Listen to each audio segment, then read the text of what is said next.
They lived for the stage, but the stage became their grave. From sudden collapses mid-song to shocking deaths caught live before thousands, these 20 stars gave their final breath in front of the crowd. What happened in their last moments will chill you to the bone. Dimebag Darrell. On December 8, 2004, legendary guitarist Dimebag Darrell Abbott, co-founder of the iconic metal band Pantera, stepped onto the stage in Columbus, Ohio, with his new band Damageplan. No one knew it would be his last performance. Darrell was more than a guitarist, he was a metal pioneer. His riffs powered Pantera to global fame in the 1990s, shaping the sound of heavy metal for an entire generation. But that night at the Alrosa Villa nightclub turned into a nightmare. Just minutes into the set, a deranged fan stormed the stage with a handgun.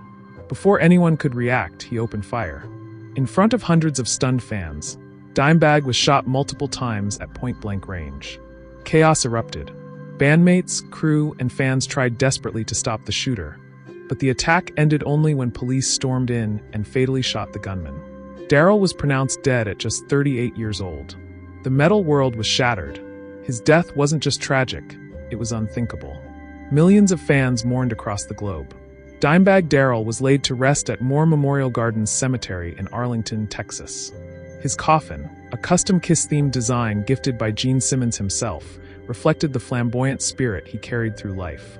Beside him rests his mother, and later his brother Vinnie Paul, reuniting them in death as they once were in music. He lived for his guitar, and he died on stage, forever remembered as the fallen hero of heavy metal. Tiny Tim. He was singing his signature hit when his voice cracked, and he collapsed mid-song, never to rise again. Tiny Tim, born Herbert Cowrie, was one of the most eccentric entertainers of the 1960s. With his falsetto voice, long curly hair, and flamboyant suits, he became a pop culture sensation through his unforgettable rendition of Tiptoe Through the Tulips. Some dismissed him as a novelty act, but for decades he was beloved for his humor, quirkiness, and above all, his love of performing. On November 30th, 1996, he was on stage at a benefit concert in Minneapolis. Tiny Tim's health had been deteriorating for years, and friends begged him not to perform that night. But he refused. His heart belonged to the stage. As he strummed his ukulele and sang his most famous song, witnesses noticed him falter. His voice cracked, his body swayed, and then, before a stunned audience, he collapsed under the stage lights. At first, the crowd thought it was part of his eccentric act. But when panic spread and medics rushed forward, the grim truth became clear. Tiny Tim was rushed to the hospital, where he was pronounced dead of a massive heart attack. He was 64 years old.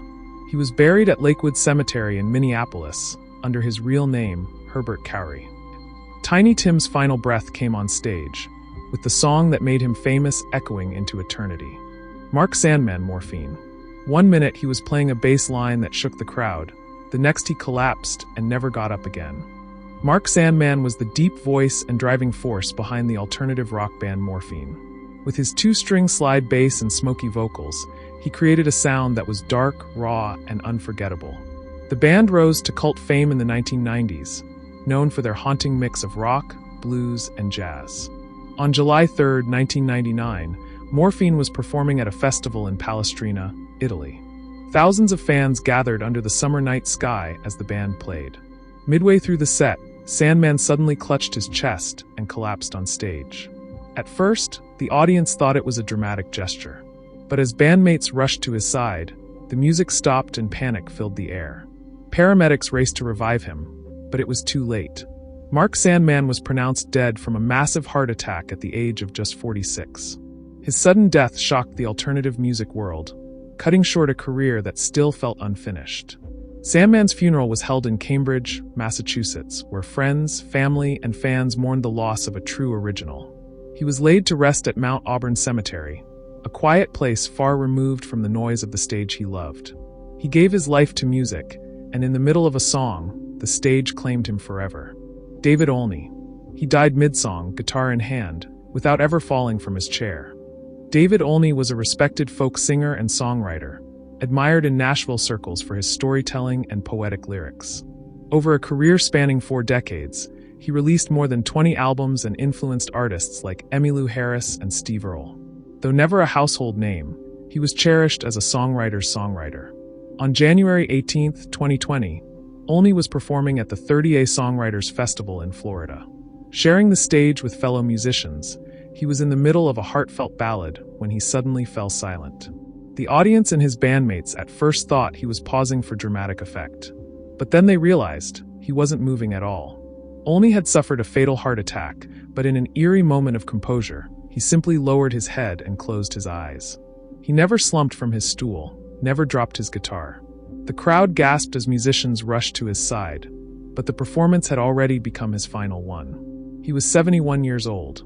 His death stunned the folk music community, not just for its suddenness, but for the almost graceful way he left the world, on stage mid-song, as if it were part of the performance. David Olney was laid to rest in Nashville, Tennessee. His grave has since become a quiet spot for fans and fellow songwriters to pay tribute. His last note never ended. It simply faded into silence, leaving the stage as his eternal spotlight. Johnny Guitar Watson. One moment he was tearing through a solo, the next he collapsed lifeless on stage in front of his band.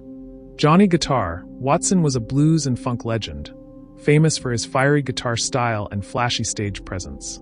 Nicknamed the Gangster of Love, he inspired generations of musicians with hits like A Real Mother for Ya and Superman Lover. By the 1990s, even after decades in the business, Watson was still filling venues worldwide with his high-energy performances. On May 17, 1996, Watson was performing in Yokohama, Japan. The crowd was on its feet, cheering as he ripped through another trademark guitar run. But suddenly, in the middle of the set, Watson faltered. Witnesses said he staggered, clutched his chest, and collapsed on stage. The band stopped instantly, and panic swept through the audience. Paramedics rushed to help, but there was nothing they could do. Watson had suffered a massive heart attack. At 61 years old, one of blues and funk's most charismatic showmen was gone in an instant, right in the middle of the music that defined his life. His body was returned to the United States, where fans and fellow musicians mourned the loss of a pioneer. He was buried at Forest Lawn Memorial Park in Glendale, California, a cemetery known as the final resting place of many music legends. Johnny Guitar Watson lived with swagger, played with fire, and left this world with his guitar still in hand. Miguelito Valdés. He was singing with all his power when his heart suddenly gave out in front of a packed theater. Miguelito Valdés, often called Mr. Babalu, was one of Cuba's most celebrated singers. Known for his booming baritone voice and electrifying stage presence, he brought Afro-Cuban rhythms to audiences around the world. By the mid-20th century, he had become a cultural icon, performing with major orchestras and leaving a permanent mark on Latin music. On November 9, 1978, Valdés was performing in Bogotá, Colombia. The theater was full, the orchestra behind him, as he launched into one of his signature numbers. The audience cheered as he belted out his lines with the same passion that had defined his long career. Then, without warning, he clutched his chest and staggered. Moments later, he collapsed in the middle of the stage. The music stopped. Panic spread as people rushed forward, but it was already too late. Valdés had suffered a fatal heart attack, dying in front of the very audience he had come to entertain. He was 66 years old. His death stunned fans across Latin America. Tributes poured in from Havana to Mexico City, honoring the man whose voice had carried the soul of Cuban music for decades. Miguelito Valdés was laid to rest at Woodland Cemetery in the Bronx, New York, where his family had settled. His grave is a modest one, but fans still remember the larger-than-life performer who gave everything, even his final breath, on stage. For Miguelito Valdés, music was life itself, and it was music that carried him to his final moment. Tuts Washington. In the middle of a joyful festival set, the piano fell silent, and so did the man who played it. Tuts Washington was a legendary New Orleans pianist, a bridge between early jazz, rhythm and blues, and rock and roll. Born in 1907, he had taught himself to play as a child and went on to influence countless musicians, including the likes of Fats Domino and Alan Toussaint. Known for his warm personality and rollicking piano style, he was considered a living piece of Louisiana's musical history. On August 5, 1984, Washington was performing at the New Orleans World's Fair. The crowd was clapping along, enjoying his lively tunes, when suddenly the music stopped. Tuts had slumped over his piano, his hands frozen on the keys. For a moment, the audience thought it was part of the show. But the silence stretched on, and the grim reality became clear. He had suffered a massive heart attack on stage. Paramedics rushed to help, but there was nothing they could do. At 77 years old, Tuts Washington passed away in the very act that defined his life, playing the piano before an adoring crowd. His death was mourned across New Orleans, a city built on music and the musicians who gave it life. To honor him, the city later dedicated a statue and memorial to his legacy. Tuts Washington was laid to rest at Providence Memorial Park in Metairie, Louisiana. His grave is a reminder of a man whose fingers helped shape the sound of American music. He began at the keys, and at the keys he took his final bow. Onie Wheeler. He was mid-song at the Grand Ole Opry when he suddenly collapsed, never to rise again. Onie Wheeler was a country and rockabilly singer from Missouri, part of the golden era of American country music. Known for songs like Run 'Em Off and his work with artists such as Roy Acuff and George Jones, Wheeler made a name for himself as a heartfelt performer who brought small-town honesty to every stage he stepped on. On May 26, 1984, Wheeler was performing at the Grand Ole Opry in Nashville, Tennessee, the most prestigious stage in country music. He had played that stage many times before, but on this night, the performance would be his last. While singing to a packed audience, he suddenly stumbled, then collapsed mid-song. For a moment, the crowd thought it was part of the act. But when musicians rushed to his side, it became clear something was terribly wrong. Wheeler had suffered a fatal heart attack in front of the very audience that had cherished him for decades. He was 62 years old. His death shook the country music community. The Opry, a symbol of tradition and pride in Nashville, had never witnessed a tragedy like this before. Fans mourned a man who had given his entire life to his music, right up until his final breath. Onie Wheeler was laid to rest at Spring Hill Cemetery in Nashville. His grave remains a quiet reminder of the singer who quite literally gave his last song on the stage he loved most. He dreamed of the Opry, lived for it, and in the end, the Opry became his final stage. Country Dick Montana. One second he was cracking jokes and singing, the next he collapsed face first on the drums and never moved again. Country Dick Montana, born Daniel Monty McLean, was the wild frontman and drummer for the California rock band The Beat Farmers. Famous for his booming voice, rowdy humor, and outrageous stage antics, he was beloved by fans who never knew what kind of chaos he'd bring to a performance.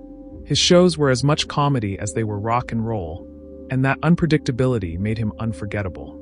On November 8, 1995, Montana was performing with the Beat Farmers at a club in Whistler, British Columbia. The night was loud and raucous, with the band tearing through one of their high-energy sets. Midway through a song, Montana leaned into the mic to deliver one of his trademark punchlines. But suddenly, he collapsed forward, landing hard on his drum kit. At first, the audience laughed, thinking it was part of his act. After all, Montana was known for pulling outrageous stunts. But when he didn't get back up, the laughter turned to shock. Bandmates and crew rushed to help, but it was too late. He had died instantly from a massive heart attack at just 40 years old. His death stunned fans who had come to expect the unexpected from Country Dick Montana. But not like this. Montana was laid to rest at Greenwood Memorial Park in San Diego, California. His grave is visited by fans who still leave beer bottles and drumsticks as tributes to the larger-than-life rocker who lived and died for the stage. For Country Dick Montana, the show was always unpredictable, and in the end, so was his final act. Sib Hashian. Halfway through a classic rock anthem, he keeled over behind the drum kit and never got back up. John Thomas Sib Hashian was best known as the drummer for the legendary rock band Boston. With his trademark afro and thunderous beats, he powered hits like More Than a Feeling and Peace of Mind. Though he later left the band, his drumming helped define Boston's sound and earned him a permanent place in rock history. On March 22, 2017, Sib was performing on the Legends of Rock cruise, a floating festival featuring classic rock stars. Fans had packed into the ship's venue to watch him and other legends relive the glory days. Sib was mid-performance when disaster struck. Witnesses said he suddenly slumped over his drum kit in the middle of a song, the music grinding to a halt as bandmates rushed to his side. Panic spread through the crowd as paramedics attempted CPR, but nothing worked. In front of hundreds of stunned fans, Sib Hashian died of a massive heart attack at just 67 years old. The news shocked the rock community. Boston songs were, and still are, stadium staples, and to think their original drummer's final moments happened on stage was both tragic and eerily fitting. His body was returned to the U.S., and he was laid to rest at Forest Hills Cemetery in Jamaica Plain, Massachusetts. Fans still remember him as the man who kept Boston's heart beating, until his own heart gave out, live on stage. For Sib Hashian, the drumbeat never stopped, until the stage claimed his final rhythm. Jackie Wilson. He was belting out his biggest hit when he collapsed mid-song, never regaining consciousness. Jackie Wilson, nicknamed Mr. Excitement, was one of the most dynamic performers of the 20th century. With his soaring tenor voice and electrifying dance moves, he helped shape soul and R&B, influencing everyone from Elvis Presley to Michael Jackson. His hits like Lonely Teardrops and Your Love Keeps Lifting Me, Higher and Higher, made him a household name. On September 29, 1975, Wilson was performing at the Latin Casino in Cherry Hill, New Jersey. The crowd was packed, eager to hear him sing his classics. As he launched into Lonely Teardrops, his signature song, he suddenly collapsed on stage. At first, many thought it was part of his dramatic performance style. But when he didn't rise, panic broke out. Wilson had suffered a massive heart attack. Rushed to the hospital, doctors managed to revive him, but the damage was severe. He slipped into a coma from which he never fully recovered. For the remaining 8 years of his life, Wilson was mostly bedridden, his once vibrant energy silenced. He passed away on January 21, 1984, at just 49 years old. Wilson was laid to rest at Westlawn Cemetery in Wayne, Michigan. His grave became a pilgrimage site for fans who remembered him as the man who gave soul music its fire. Jackie Wilson lit up every stage he touched. And even in his final performance, he gave everything until his body gave no more. Colonel Bruce Hampton. He collapsed during his own birthday concert as the crowd cheered, believing it was part of the show. Bruce Hampton, affectionately known as Colonel Bruce, was a cult figure in the Southern rock and jam band scene. With his eccentric personality, genre-bending music, and decades of influence, he was called the granddaddy of the jam band world, inspiring countless musicians including members of Phish and Widespread Panic. On May 1, 2017, Hampton's friends and fans packed the Fox Theater in Atlanta for his 70th birthday celebration. The stage was filled with rock legends, Derek Trucks, Warren Haynes, and many more, all there to honor him. It was a night of love, music, and celebration. As the concert reached its peak, Hampton stepped forward for the final encore. He pointed at a young guitarist to take a solo, then suddenly staggered and collapsed at the edge of the stage. The crowd roared, thinking it was a playful stunt, the kind of thing Colonel Bruce was known for. But as the seconds dragged on, confusion turned to horror. Musicians rushed to his side, and the music stopped cold. Hampton had suffered a fatal heart attack. Despite immediate efforts to revive him, he was pronounced dead that night, on the stage, surrounded by the very community he had built. He was laid to rest at Westview Cemetery in Atlanta, Georgia. His funeral drew musicians from across the country who came to pay tribute to a man who had given his life to music, and quite literally, ended it in performance. Colonel Bruce Hampton's final bow came in front of the people who loved him most, turning a celebration into a farewell. Talal Maddah. He collapsed on live television, his voice silenced forever in front of millions. Talal Maddah, known as the Earth's Voice, was a Saudi Arabian singer and composer who revolutionized music in the Middle East. With a career spanning over 4 decades, he blended traditional Arabic melodies with modern instrumentation, becoming one of the region's most beloved cultural icons. His songs defined a generation, and his voice carried across the Arab world. On August 11, 2000, Maddah was performing a live televised concert in Abha, Saudi Arabia. The stage was set, the cameras rolling, and millions tuned in to watch the legendary singer. Midway through his performance, as his voice soared, he suddenly faltered. Witnesses said he staggered, clutched his chest, and collapsed in front of the audience and the cameras broadcasting across the nation. Panic swept the venue. Crew and officials rushed to his aid, but Maddah had suffered a fatal heart attack. Within minutes, the world knew the Earth's voice had been silenced forever. He was 60 years old. The news of his death devastated fans throughout the Middle East. His funeral drew massive crowds, and tributes poured in from across the region, cementing his status as a national treasure. Talal Maddah was laid to rest in Mecca, Saudi Arabia. His grave remains a site of quiet respect, visited by those who still hear his voice echoing in their memories. He sang for the world until his final breath, leaving his last note live on air for all to witness. Mango, Pino Mango. He was singing his greatest hit when his voice broke, and within seconds, he collapsed in front of his fans.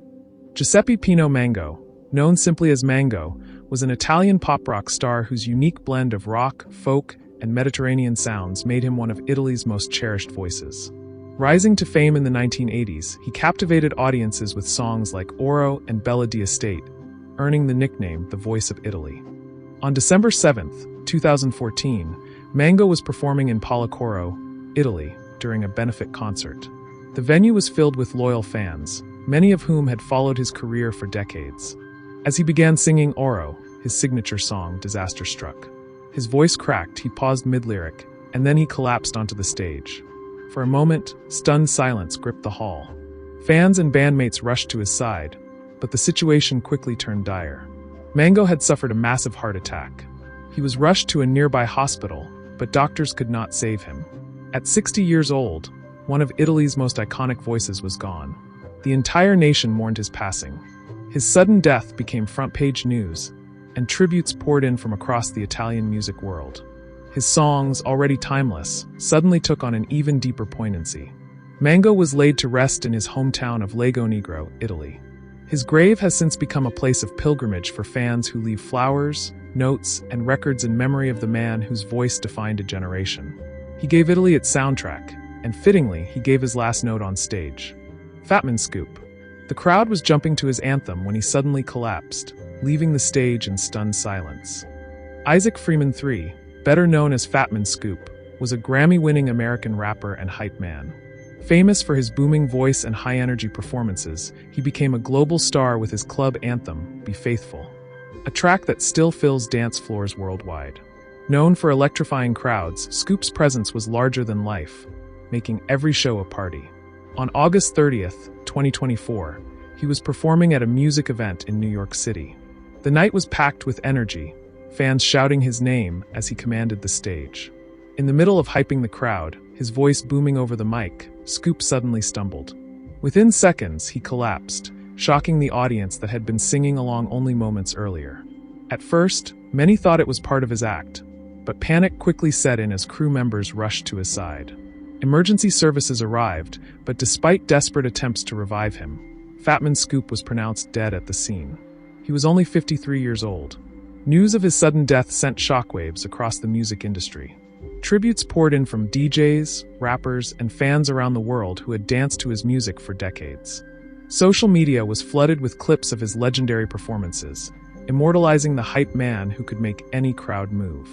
Fatman Scoop's funeral details were kept private by his family, but fans continue to celebrate him through his music, his voice echoing in clubs, festivals, and parties across the globe.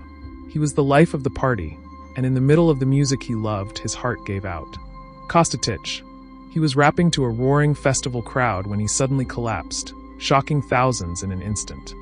Costa Titch, born Konstantinos Tsobonagla, was a rising South African rapper whose blend of hip-hop and amapiano made him one of the country's brightest young stars. With hits like Big Flexa and collaborations that pushed him onto the global stage, he had quickly become a household name in African music. Fans admired his energy, his dance skills, and his vision to take South African sound worldwide. On March 11, 2023, Costa Titch was performing at the Ultra South Africa Music Festival in Johannesburg. The crowd was massive, the beats shaking the ground, as he delivered one of his most electrifying sets. In the middle of his performance, he stumbled, then fell on stage. Crew members helped him back up, and for a moment it seemed like he would continue. But seconds later, he collapsed again. This time, he didn't get back up.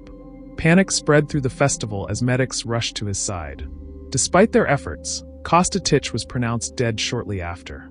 He was only 28 years old, his career and dreams cut tragically short. The news devastated South Africa's music community. Tributes poured in from fans and fellow artists worldwide, mourning a star whose journey had only just begun. His death became a stark reminder of how fragile life is, even for the young and unstoppable. Costa Titch was laid to rest in Johannesburg, South Africa. His grave quickly became a site of mourning, covered with flowers and tributes from grieving fans who couldn't believe their hero was gone. He was on the rise to global stardom, but the stage became his final spotlight. Brainbug, Alberto Bertapel. The DJ who made the world dance collapsed behind the decks, never finishing his final set. Alberto Bertapelle, better known by his stage name Brainbug, was an Italian DJ and producer best known for the 1996 international club hit Nightmare. The track became a dance anthem across Europe and the US, turning Brainbug into a cult figure in electronic music. Though he preferred to keep a low profile, his dark, orchestral house style earned him devoted fans around the world. On September 23, 2016, Brainbug was performing in Brescia, Italy. It was a typical night for him, surrounded by lights, beats, and a crowd lost in the music. Midway through his set, something went horribly wrong. Witnesses reported that he suddenly faltered, clutched at his chest, and collapsed on stage.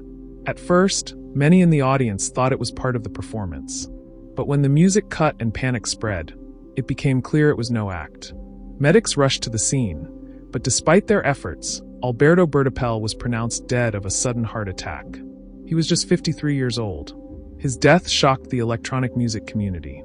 Fans who had once danced to Nightmare now mourned the man who had given them one of the defining tracks of the 90s. Tributes flooded social media, where DJs and fans alike celebrated his contribution to the underground dance scene. Alberto Bertapelle was laid to rest in Italy, his funeral attended by family, friends, and fellow musicians. His grave remains a private family site, but his music continues to live on in clubs, mixes, and playlists across the world. For Brainbug, music was everything, and fittingly, his life ended in the middle of the sound he created. Lee Morgan. He was in the middle of a blazing trumpet solo when a gunshot cut the music, and his life short. Lee Morgan was one of the brightest stars of the jazz world, a trumpet prodigy whose fiery style made him a cornerstone of the hard bop movement. By the 1960s, he was already a legend, recording with Art Blakey's Jazz Messengers and releasing The Sidewinder, a track that became a jazz standard. He was young, brilliant, and unstoppable until tragedy struck. On February 19, 1972, Morgan was performing at Slug's Saloon, a popular jazz club in New York City's East Village. The room was packed, the air smoky, the music alive. Morgan was mid-performance when his common-law wife, Helen Moore, entered the club after an argument earlier that night. As the band played, she pulled out a handgun and fired. The shot struck Morgan in the chest, and he collapsed instantly. Horrified patrons tried to save him, but a snowstorm had delayed emergency services. By the time an ambulance arrived, it was too late. Lee Morgan was pronounced dead at just 33 years old. The jazz world was shattered.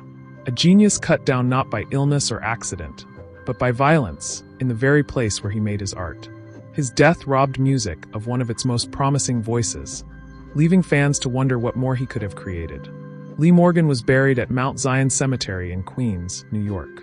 His grave is a quiet one, far removed from the chaos of the night he died, but his trumpet still echoes in the halls of jazz history. He lived through his horn, and it was on stage, mid-song, that his final note was silenced forever. Richard Versalle. He sang the words, "You can only live so long," and collapsed dead seconds later.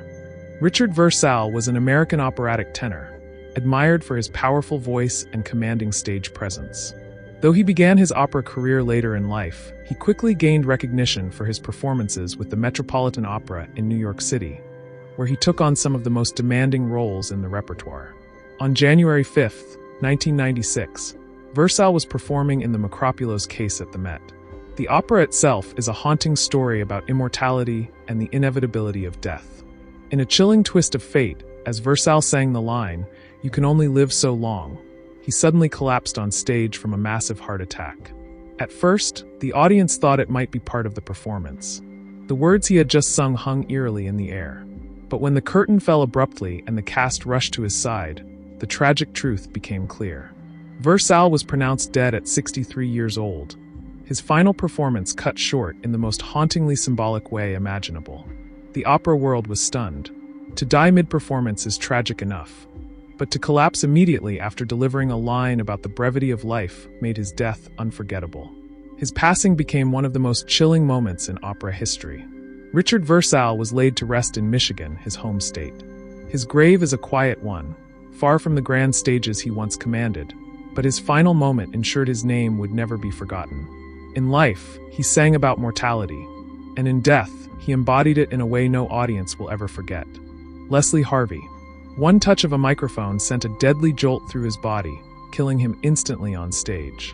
Leslie Harvey was a rising Scottish guitarist and co-founder of the blues rock band Stone the Crows. Known for his soulful playing and raw energy, he had built a reputation as one of the most promising young musicians of the late 1960s and early 70s. Alongside his bandmates, Harvey was carving out a place in the world of rock with a sound both gritty and electrifying. On May 3, 1972, the band was preparing to perform at Swansea University in Wales. The crowd was buzzing with anticipation as Harvey stepped onto the stage. But before the first chords could ring out, tragedy struck. As he reached for a microphone, it carried an electrical fault. A powerful current surged through his body, and in front of horrified fans, he was electrocuted on the spot. The audience screamed as bandmates and crew rushed to help, but there was nothing they could do. Leslie Harvey was pronounced dead at just 27 years old. Another young talent lost to the infamous 27 Club. His death shocked the rock world. Just as Stone the Crows were gaining traction, they lost their brightest star in the most sudden and tragic way possible. Leslie Harvey was laid to rest at St. Kentigern's Cemetery in Glasgow, Scotland. His grave remains a modest one, visited by fans who remember both his talent and the cruel twist of fate that ended his life on stage. He picked up his guitar to play, but fate silenced him with a single deadly note.